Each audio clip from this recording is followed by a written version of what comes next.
emphasize. Humility is a way of life. What does that mean? What does that mean?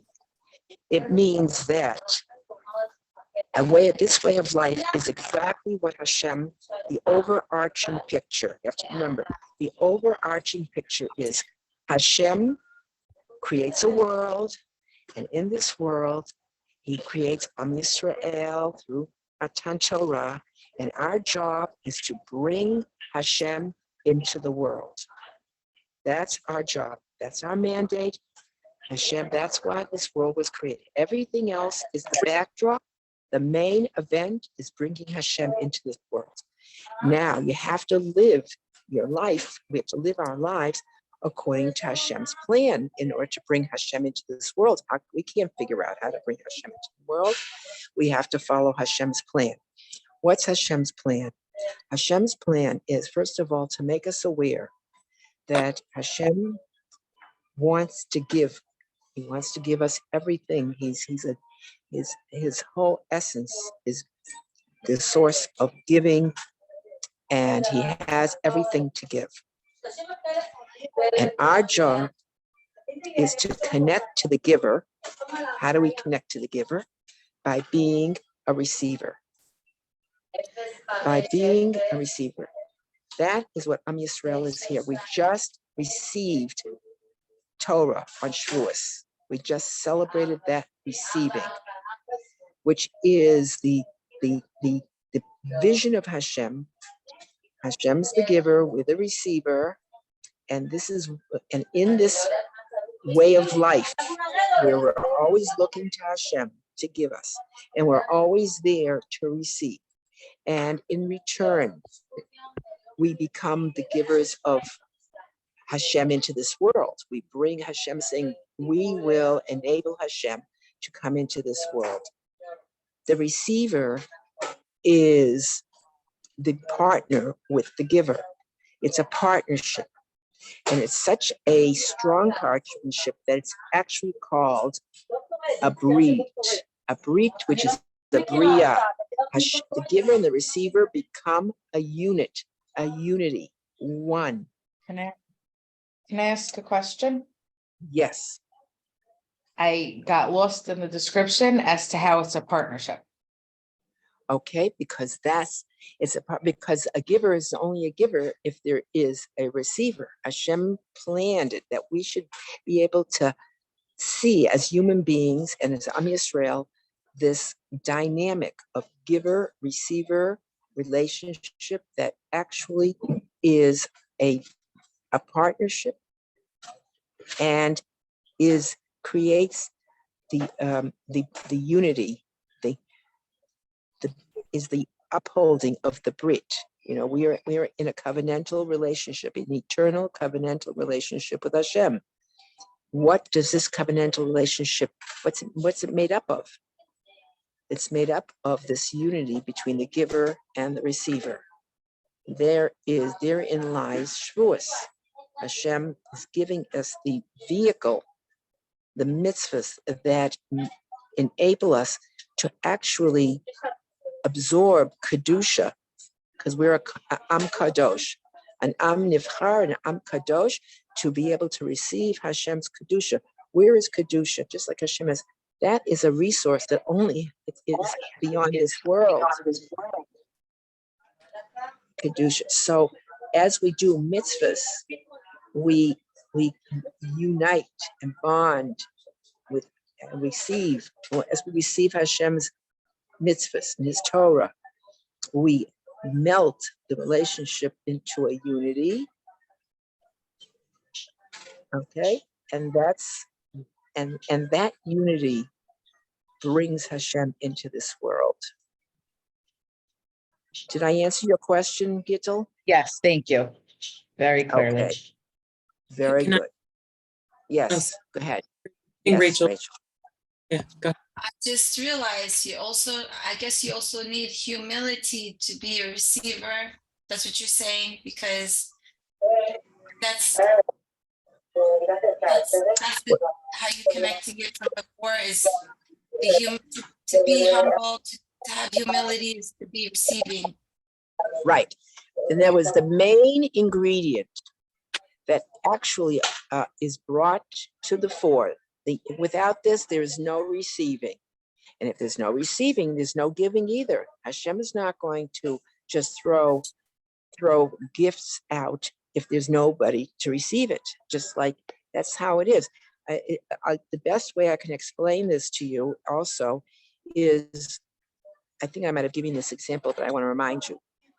Why is the desert the desert? The desert is the desert not because it doesn't have rain, but the reverse. Hashem made a type of earth that for us to learn that if there's nothing in the earth that has the nutrients to give forth plants in that type of area, Hashem's not going to waste sending rain down. Rainfall goes into areas that are where the land is fertile. And that is what does that mean? It's fertile. It can receive the rain and be a blessing, bring forth a blessing. The desert can't receive the rain, and it becomes flash floods. It doesn't absorb the rain. The rain just flows off. Is everybody clear? So therefore, you have to have a receipt. That's to show you. That's a physical demonstration of what it means to be a receiver. Am I being clear about that? Do you see the visualization? Hashem is not going to send rain down to land that cannot receive. And that's why the desert has no rain for the most part.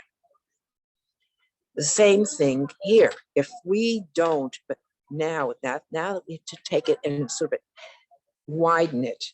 If we don't make ourselves into a receiver, and that takes humility, and I'll go into it further, then we've closed up the channels we're closing up the channels of the giving. And it starts on, and it's we have to put this into place first with HaKadosh Baruch Hu, and in marriage, second with our husbands.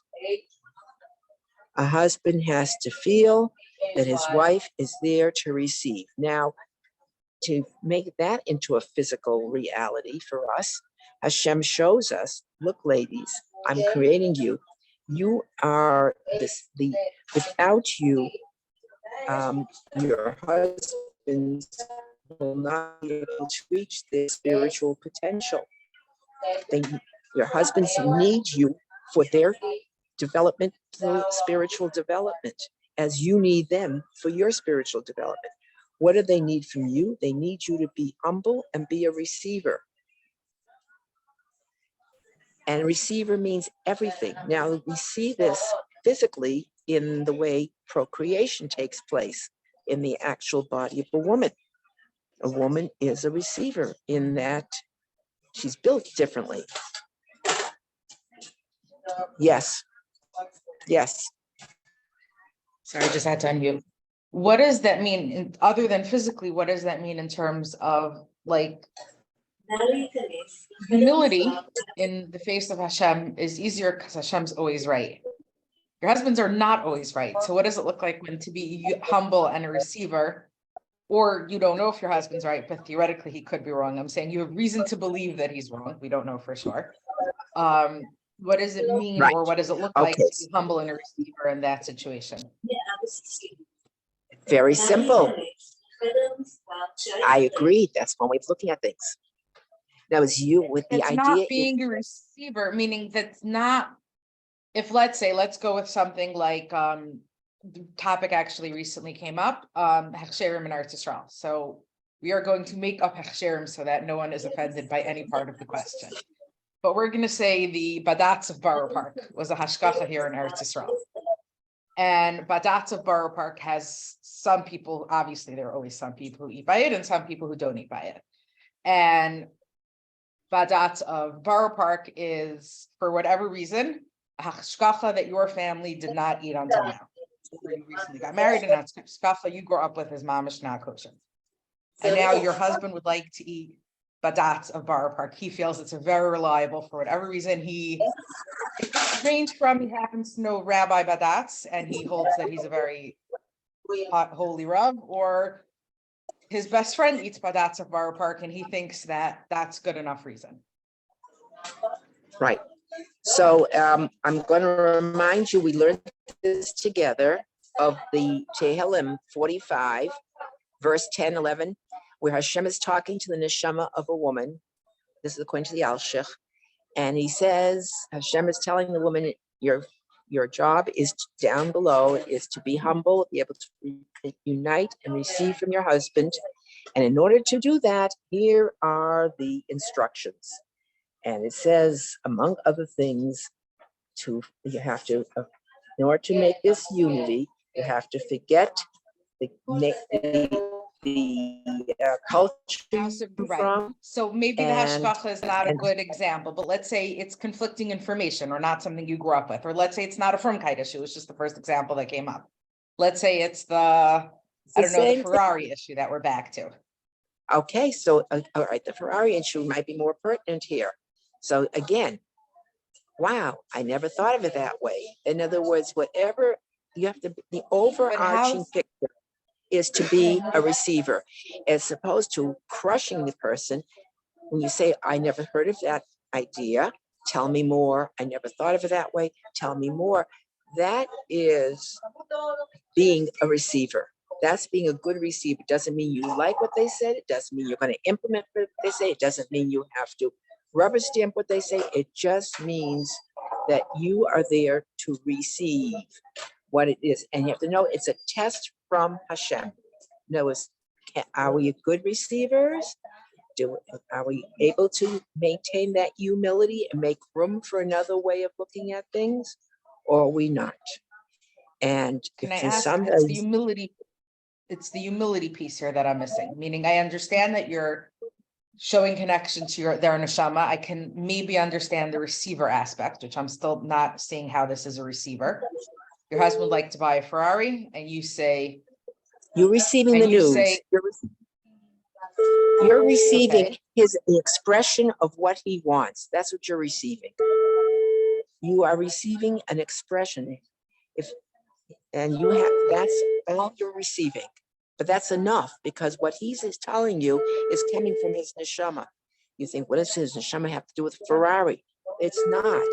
It's what has to do with, I need to know that you're attached to me in a giver-receiver way. So if you delete what he's saying, you're not being a receiver. And by the same token, you do not have to fulfill what he's saying, because you have to have seichel. So do you see what I'm saying? I mean, is this helping at all? It's the overarching picture is this is a test from Hashem. How can I hear something that doesn't make any sense to me, is somehow an affront to my emotions, and yet keep the giver intact? And the ultimate giver is Hashem. Keeping my relationship with Hashem intact through my relationship with my husband. And what is my relationship with my husband? I can, in the overreaching way, hear what he's saying and respond in a way that shows that I am a receiver. A receiver means I can hear it. I don't have to judge it. I have to hold it, explore with him on it, and share. Now, here's where the voice comes in. My voice comes in. I have to share my way, another way. This is one way. I'd like to share with you another way. Is now a good time? This would mean so much to me. You can't just necessarily spurt it out that moment, because maybe you're not in the real frame of mind, and maybe he's not in the frame of mind of listening. He's the giver. He has to give you permission to be able to, but you don't want to let it go, because you're going to say what you think, but it has to be with the respect of who are, it takes humility to ask for permission to go. I'd like to discuss another way. Is now a good time? It would mean so much to me. And if it's not, I'll try to work around. I'm ready to work around your time. So again, the main issue here is keeping intact and feeling safe and protected, because this is a chesed. Hashem is giving a test that's going to end up being a big chesed for us, because this is, in this test is my emunah in Hashem, my trust in Hashem. The outcome is going to be good. That means bitachon. I know the script. It's not a comfortable one. It's not a familiar one, but it's called humility. And it's a way of life that activates. It's a spiritual way of life. Humility and giver and receiver is living deeper than our intellect and our emotions. Not that we delete our intellect and emotions, but we have to put them in the right place. All right. Did I express myself or make myself clear enough? Yeah. Okay. Can I Yes, Eleanor. just bear with me, because it's coming to me as I maybe talk it out. I think to be humble and have the humility, you need to, I'm thinking about some of the questions that Gittel raised, which is, how do you get into the position of a receiver when inherently there's a bit of this frustration, because maybe it's genuine. You're not on the same genuine. So, Do you think that you're being fake? Is that what you're trying to say? You're not being genuine? meaning, in order to really have a state of humility, you need to really be genuine. You know what? There's something here that that have to be makabel here, but humble about it. But if you're having frustration, then you can't really be in a position of humility. And then Right, it's only right. receiving. Yeah. So, I just want to tell you that, Eleanor, I think you're also in an area where the reception is not 100%. Okay. Oh my gosh, look at this. I'm looking at these ladies. They're fabulous here. What they do. It's gorgeous. Okay. So what I'm saying here is that, yes, you're dealing, what you're presenting is the emotions, the frustration, the disappointment, the anger, this. And I told you that humility, you can, with humility and trust in Hashem, there'll be a place for everything, but the emotions don't come first. Sort of first comes the humility, the overarching picture. This is a test from Hashem, and my job in this test is to show that I can be a receiver, and in that way create the unity between the giver and the receiver. If there's no receiver, if we put up a wall, if we stonewall somebody, there's no place for this harmony, unity, and ultimately bringing Hashem into this world. So the first place we have to go is we have to recognize, yes, these emotions are here, they're real. How can I deal with these emotions? Well, maybe I could say, as Gitzel reminded me so adequately a couple of weeks ago, I know this isn't your intention. When you suggest that we mortgage the house and buy a Ferrari, it makes me feel unstable, unsafe. That's when you have to have a discussion or frustrated. I know that's not your intention. And you have to find the language. It's not an option. It's a have to. because we are in that type of a relationship. That's how Kedusha comes about. And it's a mitzvah. It's a mitzvah to turn to Hashem and say, help me stay connected, knowing, trusting you that in the end, I will feel there will be resolution. We're trusting Hashem, the Hashem who guides the hearts of kings and leaders, and our husbands are kings, that in the end, there will be resolution. Resolution for the both of us, provided that there is a secure relationship going on. The security of the stability of the relationship is predicated on the receiver. The stability of the relationship is predicated on the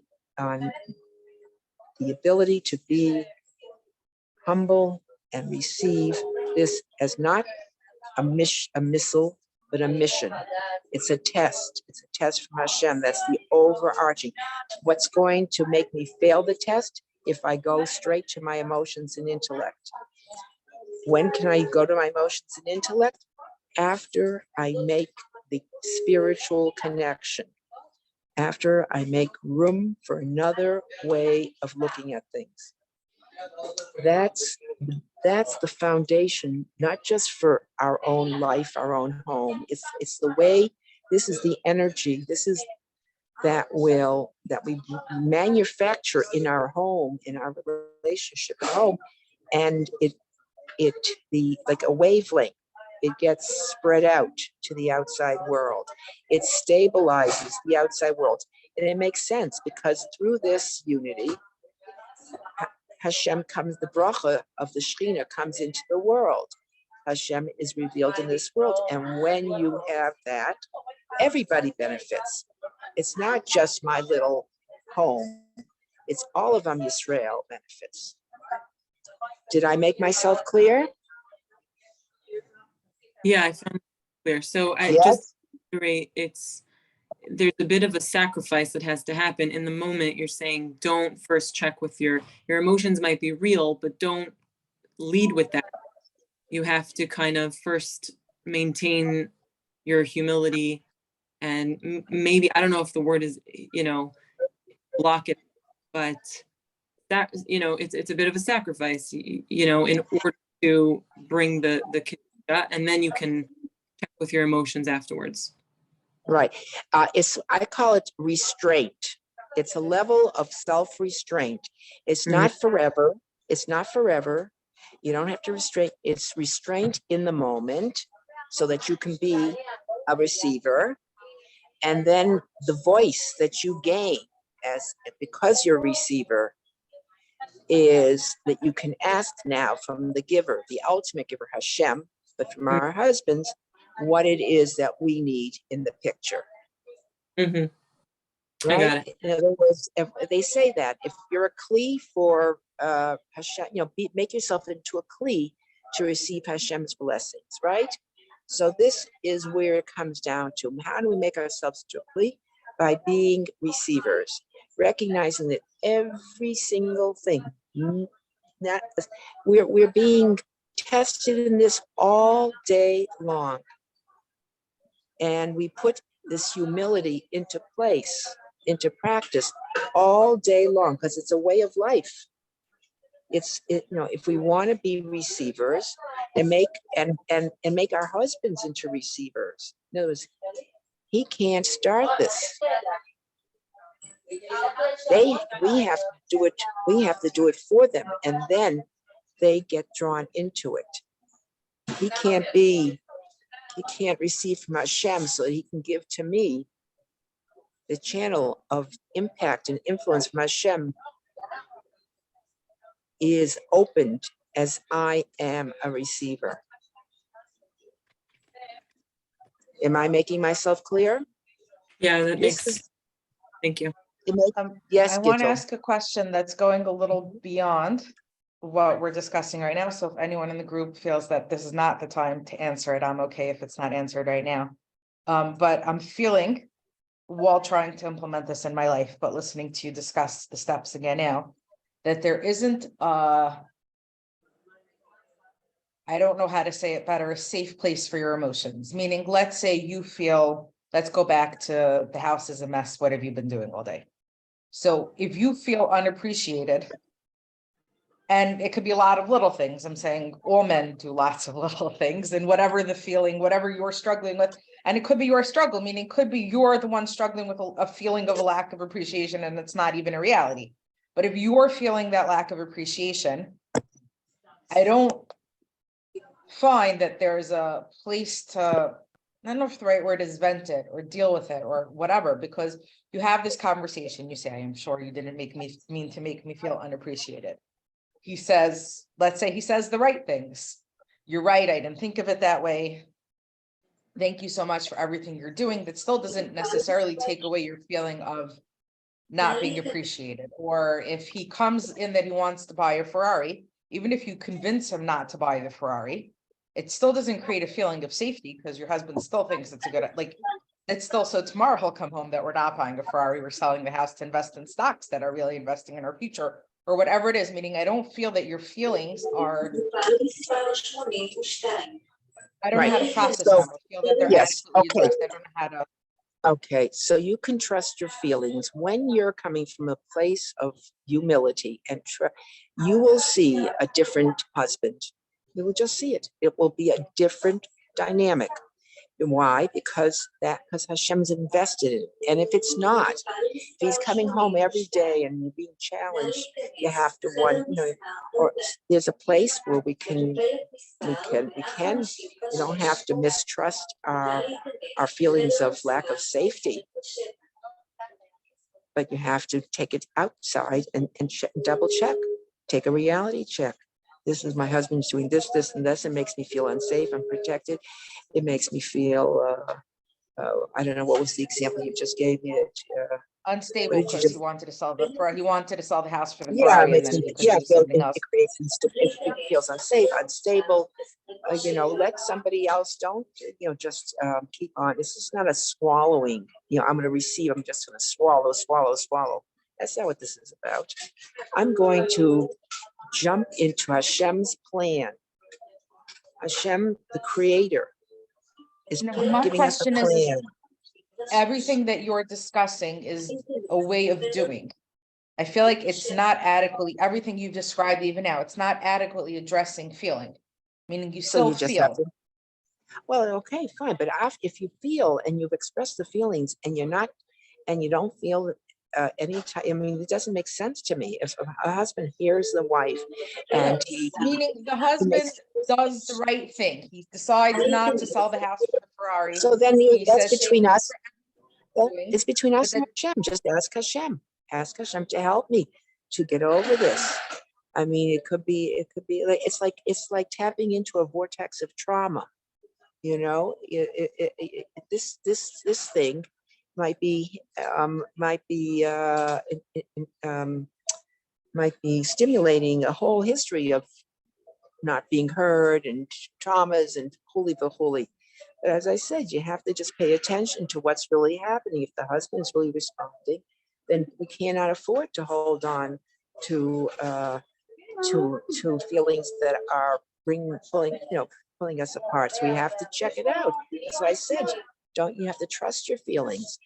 You have to then go to a therapist and talk, a trusted one, not anybody who doesn't have the proper Torah hashkafa, but really trusted, tried and true. And it's really, you have to dive in your head off because the most trusted. I remember hearing once from Reverend Victor Miller, was really just he said, the only trust you can have is in Hashem. Yes, we're supposed to have emunat chachamim. We're supposed to trust these Torah sages, but he said himself, nobody's infallible. Nobody's infallible.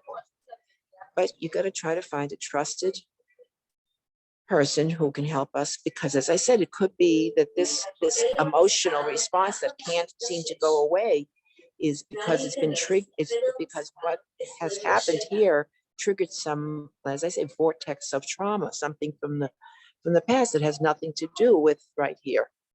Am I making myself clear?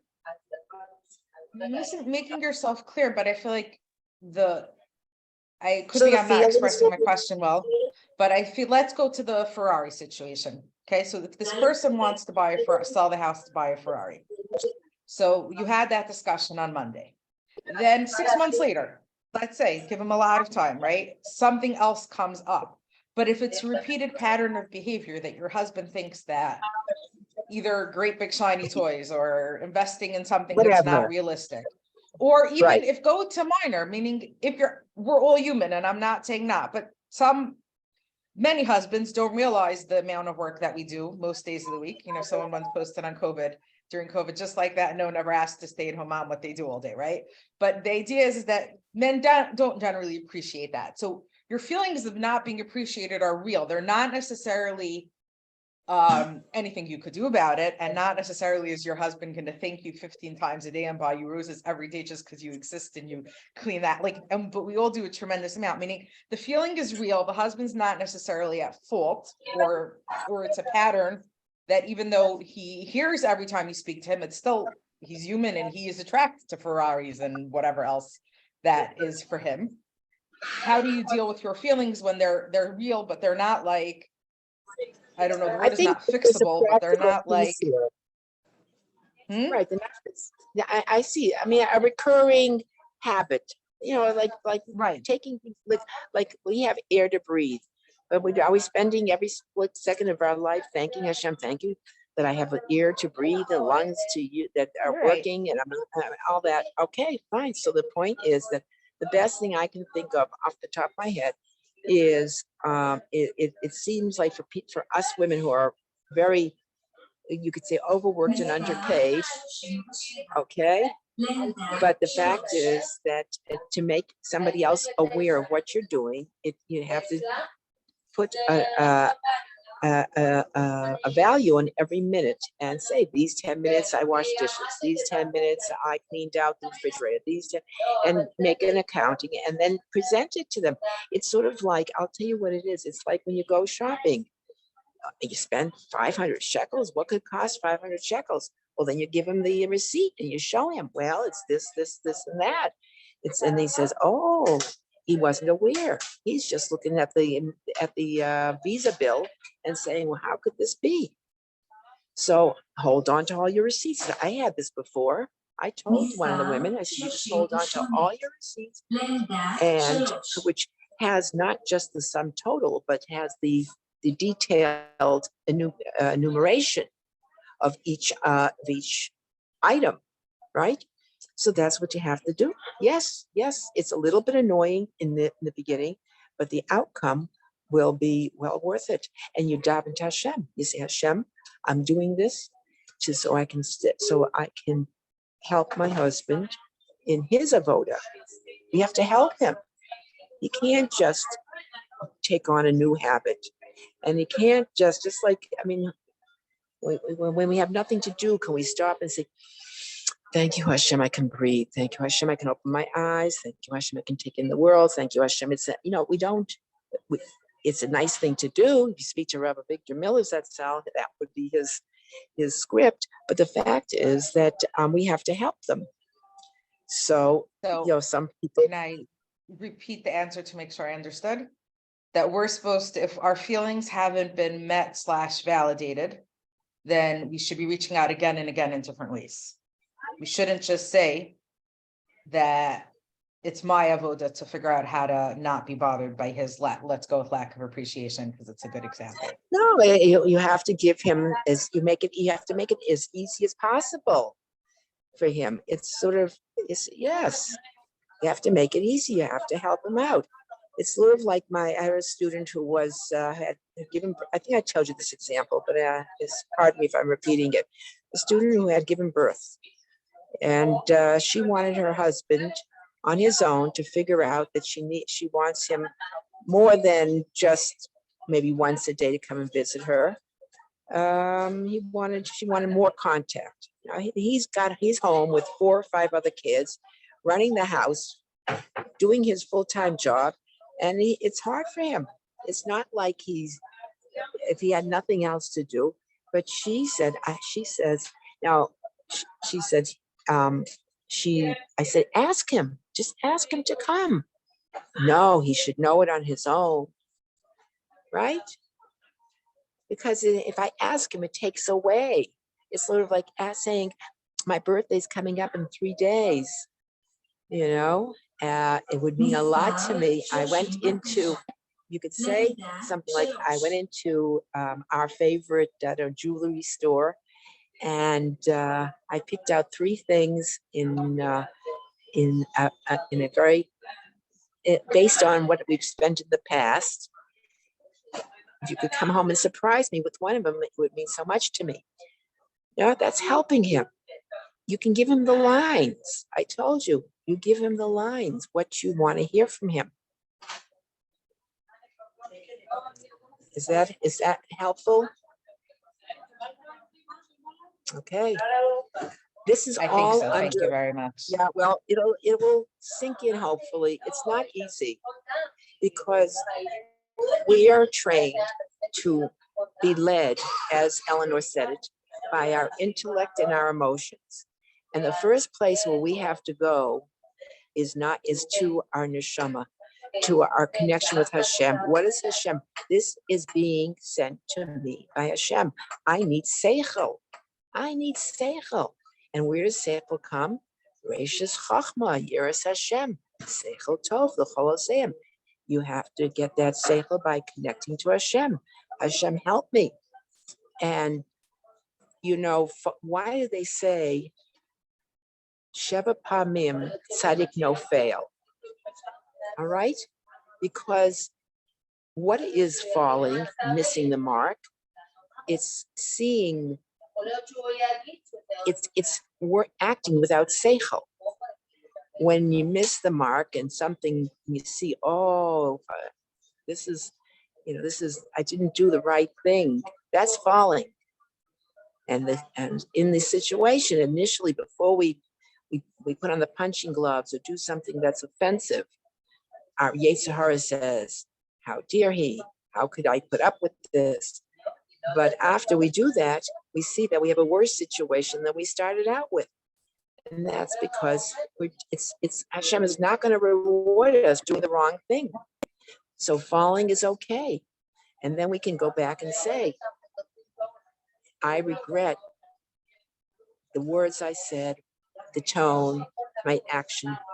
This is what I wished I had said. Please forgive me. And that's called humility, making room for myself, not for there's just the other person. For myself, I can make room for myself to fall. Sheva Pamim, Tzadik no fail. There's nothing wrong. There's a purpose to everything in life. And falling is the purpose of falling is to gain humility. Not just in relationship to somebody else, but in relationship to myself. I have to make room for myself and see myself that I can't do what is being expected of me. I'm not there yet. Help me, Hashem. Am I making myself clear? Okay, so this is a way. Do you see how this is a way of life? Being a receiver and gaining humility is a way of life. This is not a cute thing. This is really being alive, because this is tapping into Hashem's plan and bringing Siyata Dishmaya into play and bringing Hashem's bracha, the Shekhinah, into play in a way that otherwise will not happen. If we don't do it, we as the women, nobody else can do it instead of us. And you cannot expect this to emanate from a man, because the whole concept of being a receiver, which is, yes, the goal of all of Am Yisrael, but Hashem said Am Yisrael is going to gain this quality by virtue of the Jewish woman who has the spiritual advantage. She knows that this quality is, she knows intuitively when it's explained to her that this quality is the quality that will bring out the best in every situation. Why? Because when I was bringing out the best, it means bringing in Hashem the most. Am I making sense? Okay. No, it's a very, so as you can just imagine, I mean, this is not a very talked about subject because, but where does this all emanate from? It emanates from this whole section in the Sefer on Taras Mishpacha. Hashem is saying, why did Hashem give the Torah first to the women? Because Torah is supposed to be received in order to have a relationship with the giver, Hashem. Women are built to receive from their husbands, their seed. That starts there.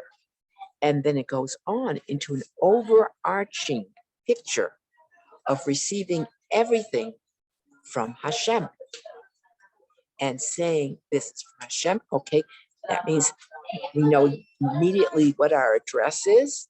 Hashem, bless the mess. Hashem, oi, only you can sort this out. Hashem, help me stay connected even when I don't feel like being connected. Hashem, Hashem, Hashem. That's the first step. And now the next step is to be so that's receiving this as from Hashem. That's the first level. Now, how do I receive it from the person who presented it to me?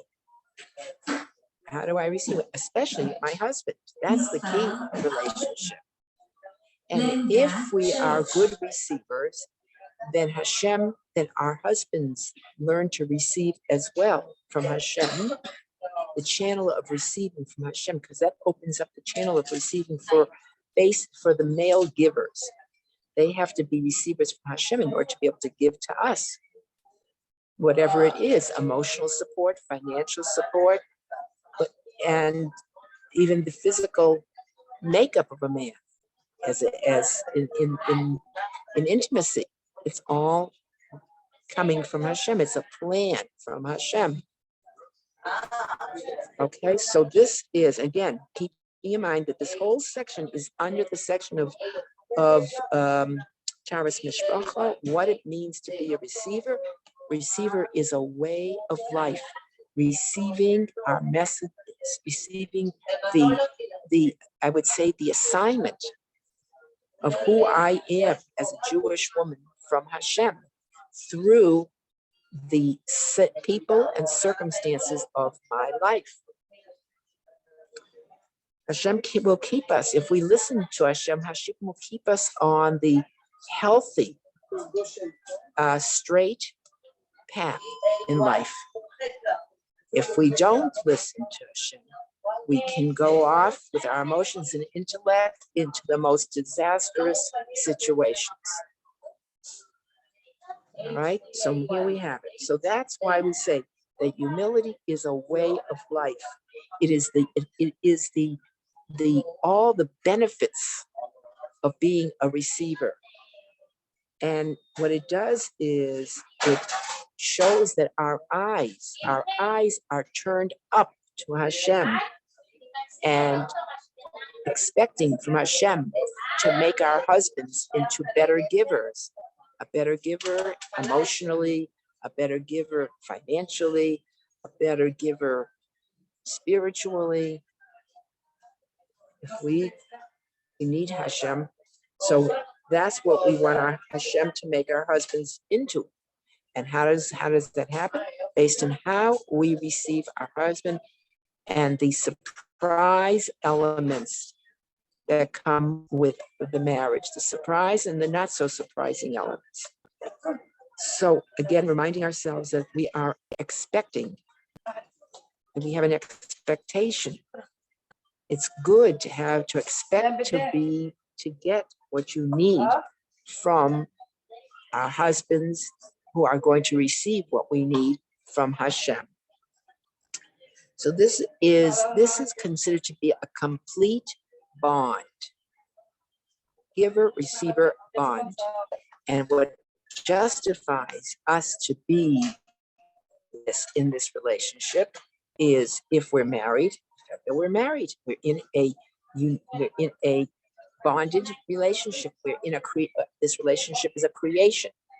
And between us and Hashem, we are bonding with Hashem in a relationship with Hashem through his Torah and mitzvahs. And this is fulfillment in life.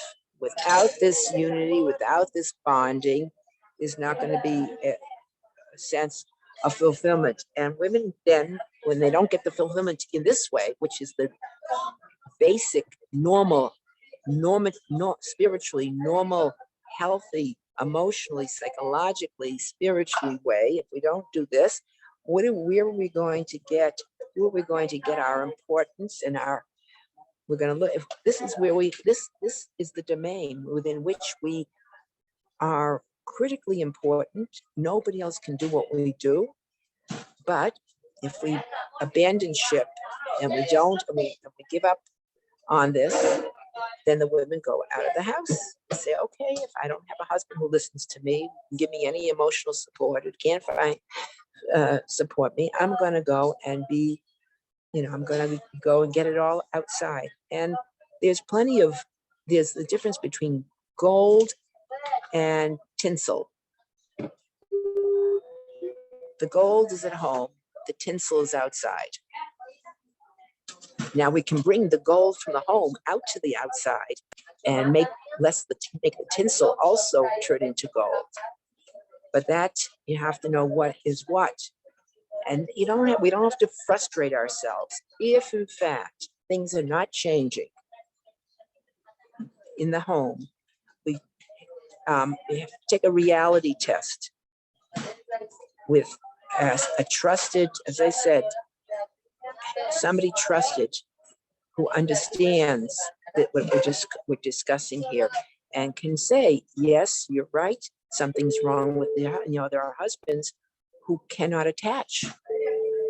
Their core, they were so damaged as children that they have such a wall around themselves that they have great difficulty attaching, and they are detached. And that is already something that has to be dealt with, not within the marriage. That needs professional care from outside.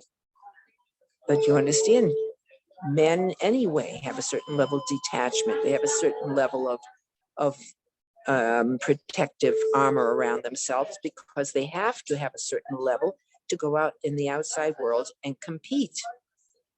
But by the same token, so if they have too much outside armor, then they might compete well in the outside world, but they bring that outside armor into the home and they can't connect at home.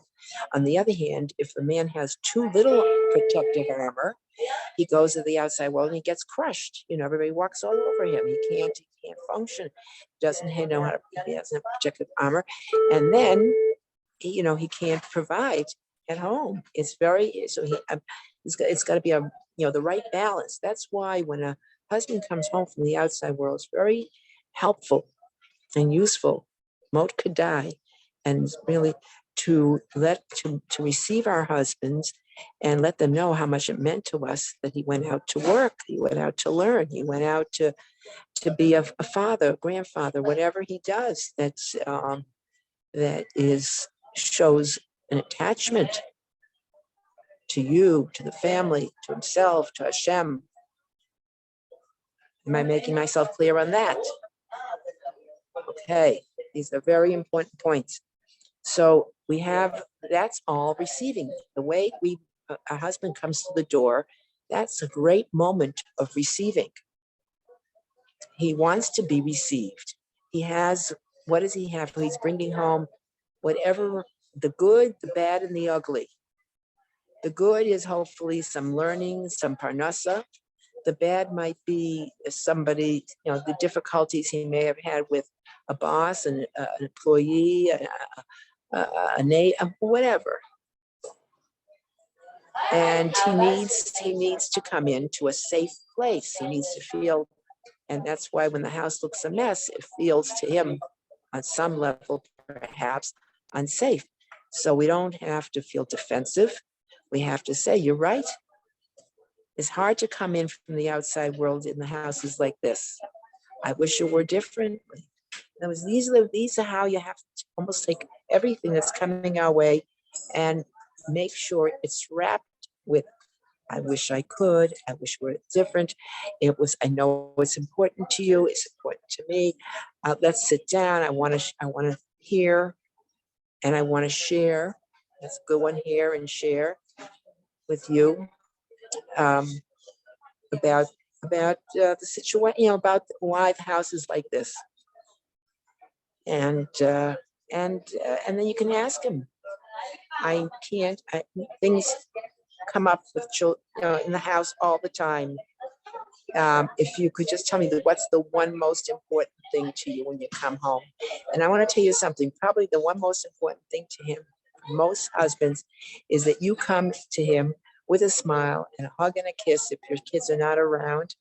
And I have a feeling that would be the one most important thing beyond the house. But when you're looking like a dish rag and the house is looking a mess and he's coming home and he's wanting to be received like a king and he doesn't, in other words, if you receive him like a king, no matter how the house looks, it will be okay.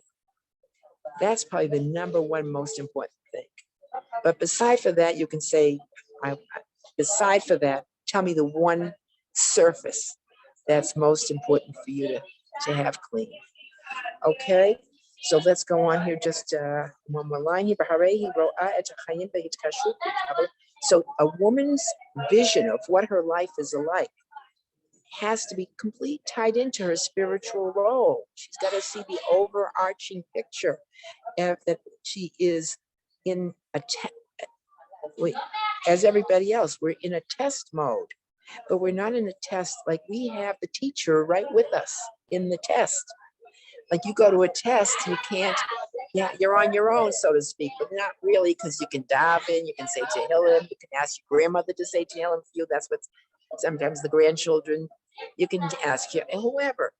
But here you have to know that it's a test and we have to connect to the tester. It's sort of like getting all the questions up front, from knowing the questions up front. So Hashem, help me to hear the message behind the missile. There's a message here. And every criticism is a valid message in an inelegant packaging. And our job is to ask Hashem to just focus initially on the message. This is to you, Eleanor. When you were asking about the emotions or whatever, you have to ask Hashem to help me. There is something important here for me to hear. And now when a woman has this type of vision, it's like giving her, being the warden of a prison and giving her the keys to every cell. Because a man is in prison until his wife opens up the prison door, and this is what it takes. This element of humility and this vision of the overarching picture, which includes HaKadosh Baruch Hu, which means that I have to, how did you put it, Eleanor, about the emotions? Not override, you have to not put them aside. We said we can't let them dominate the picture. Right? You had another word. It was very good. I don't remember what it was. Term like you said self-restraint in the moment, which I think was good. Right. So we have to have the self-restraint in the moment. Okay, and now everybody's going to say one thing you heard today that stands out in your mind.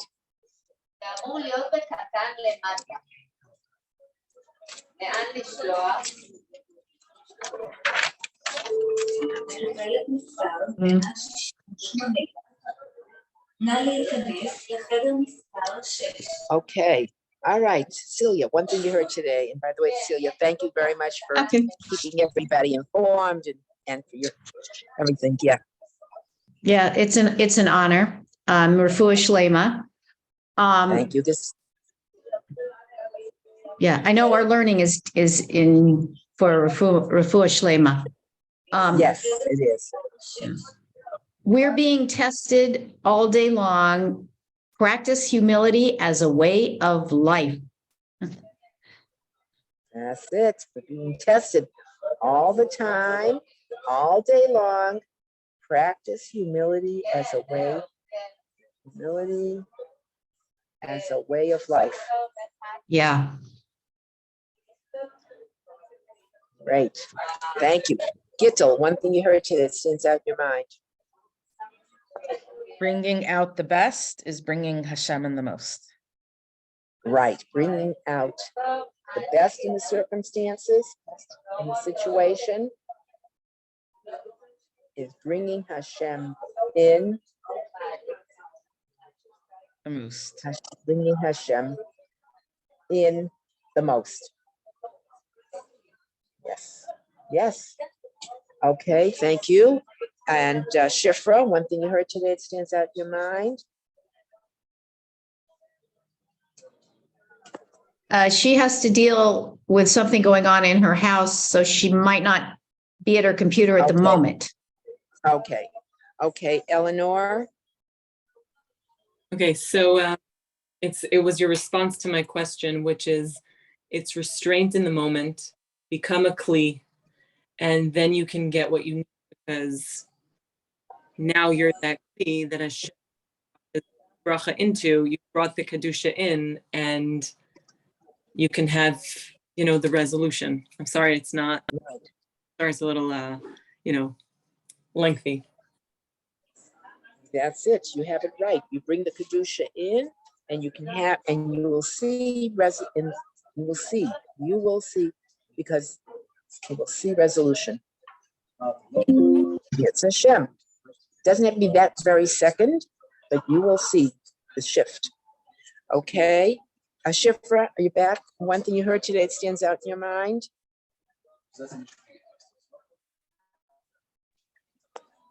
Sorry, my phone, She's- my computer is messed up. So I think I'm just going to listen today. I apologize. We're doing construction in my house and it's hard to ignore it when they're here. So I think I'm going to have to listen again. Okay, no problem. Okay. Is apologize. Rachel still with me? Is Rachel still with me? I think she went. We lost her. Okay, that's it. Ladies, may this learning be a schus for Shlema, for Sprinza, Sarah, Bas Malka, and for among all Cholei Amcha Yisrael.